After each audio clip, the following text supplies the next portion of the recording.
to Lex Reads. So in today's video, we're actually going to do my July wrap up of everything I read, watched, and listened to. This month was it's kind of mediocre. I didn't read a lot, but I also didn't watch a lot of TV. But yeah. So yeah, let's just get started. So for the reading, I read 3 books this month. The first was a YA book. All these are actually on my TBR, so that was really good. So yeah, the first one is Like Sisters on the Home Front by Rita Williams Garcia. This one was really good. It was a YA book, and it's about a girl named Gail. She lives in New York, and she is 14. And she has a 1-year-old son, and her mom is just having problems with her. You know, she's she get around, and her mom I can't take this girl just going out with these men, and she already got caught up. She already got a baby, so she ends up sending her daughter to the South where she grew up. And you basically see, how she adjusts to the South. This is, again, a girl that's from the North. She's from New York. So she's, used to that fast, that city life. And you're going to the South where there's, no TV, nothing, really. And she has to get adjusted to that. And, yeah, so I did like it. I like the way it ended. It's almost, I would say a generational story, because she learns a lot about her family that she didn't know, especially how her mom grew up, because her mom kind of after she basically turned 18, she left and went to New York. So yeah, I mean, overall it was a good little story. I liked it. I probably would read more of this author. I actually have 2 more books of hers, but yeah, it was a good book. Next is Connie Briscoe's Sisters and Lovers. I really enjoyed this. I talked about it in my books from the 90s. And this book sold over 500 1,000 copies or something in the first 2 years. And it's basically about 3 women. They're sisters, Beverly, Charmaine, and Evelyn. And all of them have basically things that they're going through. Beverly is the youngest one. She's 29. She's single. She is in this relationship with these men, and it just doesn't work out. Then you have Charmaine, who is the middle. She has a husband that don't do nothing. She was in a previous relationship. She has so much potential, but she just let it go due to a man. She's one of those women where she's I'd rather have a bad man than not have a man at all. And then you have Evelyn, who is the oldest. From the outside looking in, she looks like she has everything together. She's established. She has a husband and kids, but that relationship, her husband, it's just it's real rocky. He wants to start a business, and she just no, we're already established. I don't think we should do that. So you just see how they navigate their personal lives and their professional lives. I really liked it. It kind of gave you a feel of a Waiting to Excel, which is up my alley. I like books like that. And then, of course, books from the 90s, especially when it comes to Black women, it's everything. So yeah, I really did enjoy this. I will be reading more of this author's work, because it was a page turner. You want to know what was going to happen next. And then lastly, I read a play. It's called Rachel by Angelina Ward Gimsky. Now this author is from the Harlem Renaissance. As you guys know, every month I usually read something from the Harlem Renaissance, and I decided to read this play. This play was real deep. It talks about, obviously, race. It talks about lynching. The main character, what's the girl's? Rachel, clearly. Her mother, she was her mother and her brother. Her father was, well, I don't want to say what happened because I'll tell the whole story. Well, something really horrible happens to her father, and because of that, she's afraid to have children. She's afraid to raise children in the South.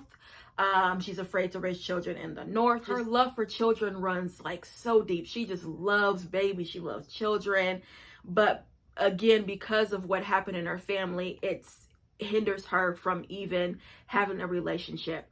When I tell you this play was real deep, it was deep and it was heartbreaking. And I always say with the Harlem Renaissance, their plays and works and books, it's so relevant. And this, came out in like 1923 or something like that.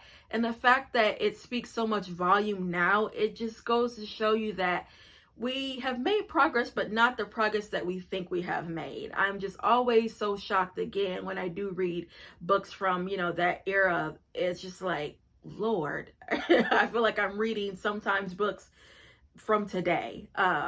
So yeah, like I said, it was real heartbreaking, but it was really good. It was a quick read, which I really appreciated. I read it in like a day. It was like 90 pages. I also started to read her short stories, and I think she has some poetry. I mentioned one short story, The Closing Door, was really good. That's one also talks about lynching. And all her work, she's going to talk about race, she's going to talk about lynching, she's going to talk about gender inequality. So yeah, she was a really, really good writer. So yeah, that's all for what I read. Now, what I listened to. I didn't have like a particular album. You guys know I usually listen to a whole body of work. I, will listen to a whole album. And I didn't do that this time. I just did like individual songs. So the first song I kept on listening to all this month is Ready or Not by After 7. Ready or Not. I love it. That's my tune. I listened to Kendrick and the Family, So Far Away. Far away from here, far away from here. Oh, I love that. That song is like, it's a song you listen to at night when you have, after you made your dinner, you just chilling and you just like sipping on, some wine or something, and it takes you there. I love them. Next, I listened to Brandy's Angel in Disguise. Oh my goodness, those vocals and lyrics are just amazing. Brandy is that girl. I love Brandy's voice. That album is really good. That's from, I think, her second album, Never Say Never. That's a really good album. The next, I listened to Brooke Valentine, Long As You Come Home. You come home, tell me you love me when you don't at all. As you come home. It's so crazy because I remember when Brooke Valentine came out, when 106 in Park was a thing, and her single Girl Fight, that used to be my tune back in the day when I was like, in middle school, I think. But her album, Chain Letter, was her first album, is really good. But Long As You Come Home, that's a bop. She is actually sampling, I think, Camp Lo's rap song. Is it Camp Lo? Lucchini or something like that.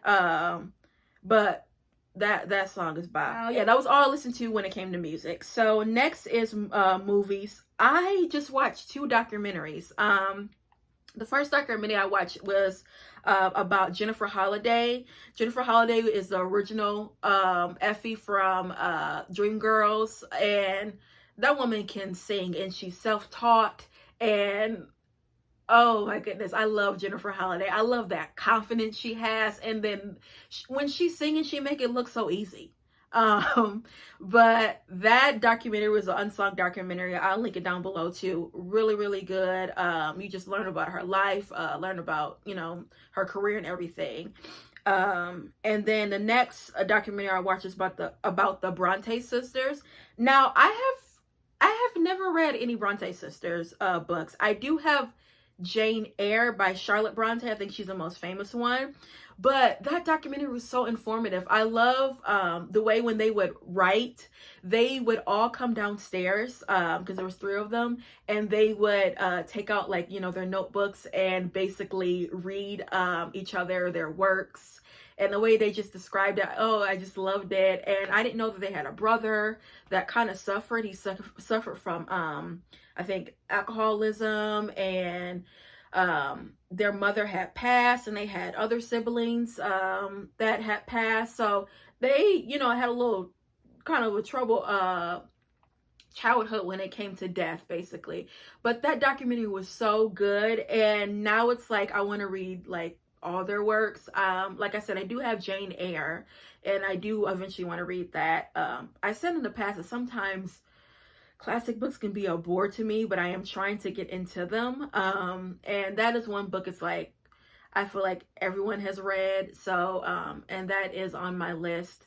And I've seen, you know, the movies too. And I liked it. So, yeah, guys, that's all I have for you when it comes to this July wrap up. Like I said, it was kind of mediocre. So hopefully, you know, in August, I want to watch more movies. I don't know why. Usually I watch a lot of movies. This time I just was not into the movies. I just was into the documentary. So yeah, guys, that's all I have for you, and I'll be back with more Black books. Bye.